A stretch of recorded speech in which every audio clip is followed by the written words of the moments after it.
Well, as we are about halfway through January of 2024 already, we are seeing the markets take a little bit of a pause. Obviously, there's a number of key concerns out there for investors. First and foremost, perhaps, is the fact that we do have reduced expectations of a Fed and or a BOC rate cut. Of course, deglobalization and geopolitics front and center, and of course, elections.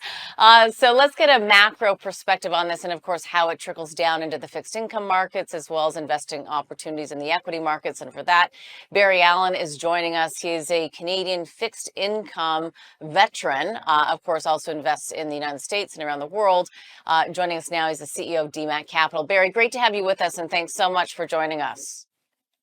Hi, Catherine. Always great to see you. Thank you. Thank you. As I tried to briefly mention, difficult to do so because there are so many variables right now. A lot to consider. Top down, what's first and foremost for you?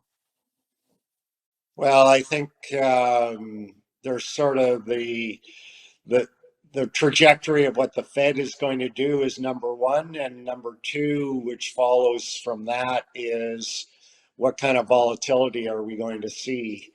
And I'm really expecting a very, very volatile year, very similar to what we had last year. And that's predicated on the market not attempting to anticipate what the Fed is going to do. And like normally, I don't think the Fed knows what it's going to do. And so it's pretty difficult to for the market to anticipate that.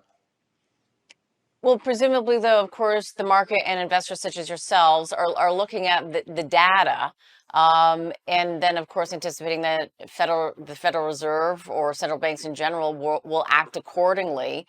I mean, obviously, that doesn't always happen, but from your perspective, what is the data telling you, and therefore, what do you think, or what are you predicting as you invest the Fed will actually do?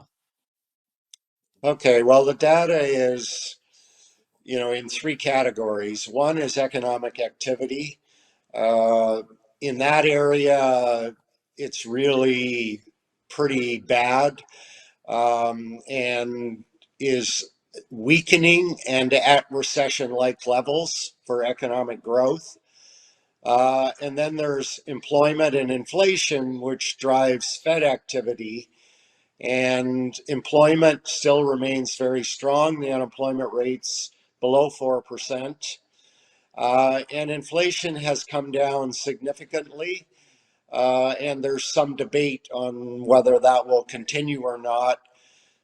My sense that we're going to have a bit of a pause in the decline and maybe a little uptick in inflation in the short term, but inflation will continue to fall as we go through the year. It's just not apparent in the first couple of months of the year. So, a couple of points to break down there. In terms of talking about economic activity as being disturbing to you almost at recession levels, I would say that some of the data doesn't agree with that statement, including retail sales coming out this morning. Also, what looks to be a much stronger than expected GDP growth in the United States in 2023, again, versus expectations. Yeah, well, you have to realize that retail sales is an absolute number, not a real number. And real retail sales remain extremely weak.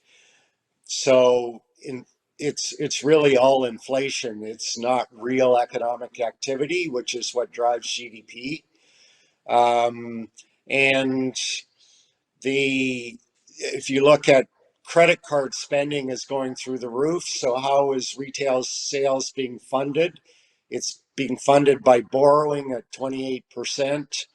Delinquencies are up 3 to 4 times from a year before. So the combination of huge increase in credit card balances and huge increase of delinquencies is not a healthy sign.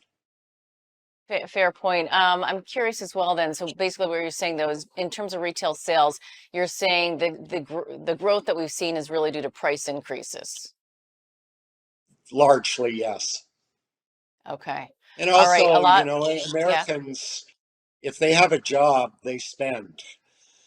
So it really comes back to employment at the core. Okay. All right. We're going to take a quick break. When we come back, more to discuss with Barry Allen. We'll be right back.